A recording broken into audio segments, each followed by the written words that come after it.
My fiancé proposed with a ring that cost less than his gaming console, and when I brought it up, he blew up and revealed his master plan, and I feel like I don't even know the man I almost married. So my fiancé is quite well off, and while I don't make as much as him, I certainly would not be struggling on my own.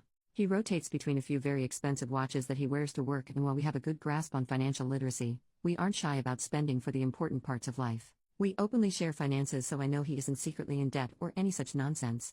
The ring is nice and understated, but more of a nice stacker than an engagement ring to show off. The stone, which I'm doubtful of being a diamond, is quite small. It is not heirloom. When friends or family get engaged, there is always the excitement in sharing the news, and inevitably someone will ask to see the ring, and then everyone coos over it, and it's a good time. When I showed mine, the mood got awkward and they feigned excitement just long enough until it was okay to change the topic. This is not a knock on them, they are just terrible liars. I would like to make clear that I am not expecting a 3-month salary ring or an over-the-top wedding. However, this is a piece I will be wearing daily for decades, and is largely considered a symbol of his love. I know not all feel this way, but we do, or at least I thought we did. But I really don't think I'm out of line for thinking of it as a long-term investment piece given the amount of wear it will see and the sentimentality behind it. Surely it is worth more than a gaming console? Am I being a jerk here? Edit. I'm getting a lot of the same questions, so I thought I would put the answers here. We had briefly talked about overall style, and he has access to my jewelry box to know the stuff I typically wear. As the price of the ring wasn't very important to me, the budget for it was never really discussed, which I see as a mistake now, but I didn't realize that this could be a problem. Price is not important so much as I don't care if he spent $1,000 or $100,000 on it, but this ring looks cheap. It is not quality craftsmanship. The dampened excitement of showing off my ring was only a part of my post, the rest being that his drastic low ball on a piece I will be wearing every day for the rest of my life doesn't seem like the symbol of love one traditionally associates with engagement and wedding pieces. It's about having a very wealthy fiancé that invests more into the latest gaming console than he does a lifelong symbol of our love. To you, a ring might be just a ring, but unless otherwise discussed, it would be silly to assume it to be a throwaway item. In my culture as well, the engagement ring is paired with the wedding band, not replaced. We share our finances, and I saw the charge on the bank statement. If he paid in cash as well, then he overpaid. Given that he has bought me more expensive jewelry in the past and sees what I wear on a regular basis, for him to lowball an important item this much seems pretty far out of left field and not something I thought I would have needed to clarify with him even if we had a longer conversation about it. Obviously, in hindsight, I should have. I think I am more hurt with what it says to give your fiancé such a low-priced ring when money clearly isn't the issue than the fact that the ring itself was low budget. If we were worse off and $150 took effort to save for, I would be over the moon at what he got me and shoving it in everyone's face. However, this is not remotely the case. He has gifted diamond studs and other fine jewelry before and will splurge a bit more if it's something for the both of us, for example a surprise getaway weekend for a holiday. He doesn't throw his money around needlessly, but he isn't stingy. To be blunt, it's a cheap ring. In looks and cost.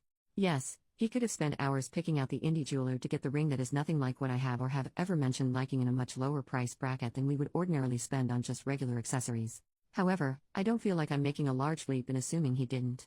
To me, this is about more than just the fact that he didn't get the exact style I had in mind. I also take exception to the people here acting like being unhappy with the ring means I'm unhappy with the engagement. Nowhere have I ever said this to be the case. Life isn't an all or nothing game. I can be unhappy with the ring while still being madly in love with my fiancé and thrilled to spend our lives together. We will be talking about this for sure, but I know this can be a touchy subject and wanted an objective eye on it first. I will update this post after that conversation. Update. He came home and we were settling down, and around dinner I started the conversation with honey, I'd like to talk about the ring, and before I could finish he just blew up. Started yelling freaking finally and how I'd ruined everything by waiting so long. To be brief, he bought a crappy ring from a jeweler who got bad reviews so that when I got upset over it he could dump me under the guise that I was a gold digger. He has apparently been having an affair. Turns out COVID had shortened his work hours, not extended, with a younger model that he's earned, but knew that breaking things off when everyone loved me so much would hurt his optics, so he had to make it my fault. He knew that leading this pariah ship would gain him sympathy, and there was a lot of rhetoric that clearly wasn't his own words but something he was parroting from what I highly suspect is from a much too influential work friend that I've had disagreements with in the past. Changes I had attributed to work stress are glaringly obvious to me now as symptoms of something more malicious under the surface, and I feel really ashamed I didn't see things more clearly earlier or wasn't somehow able to head things off before they got this far. I won't be sticking around to dig any deeper, but I know my now ex-fiancé would not have done and said the things he did without being pushed from bad influences behind the scenes.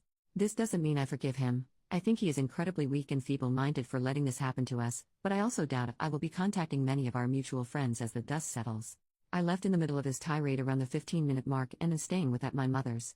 I haven't cried yet, and I think I'm still waiting for it all to suddenly make sense, but I know logically it might not ever.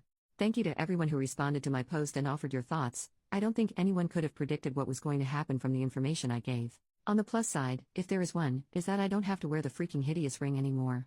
Latest update: his family did find out, though I believe on a very surface level.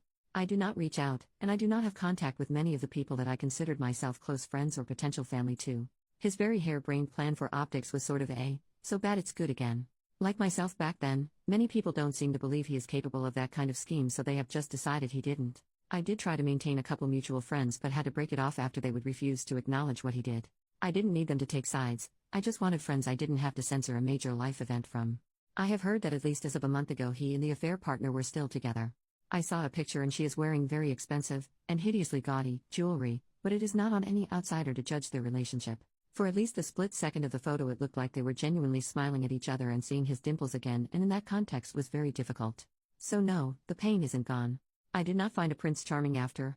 I did not make good choices in general in that regard and am now single again.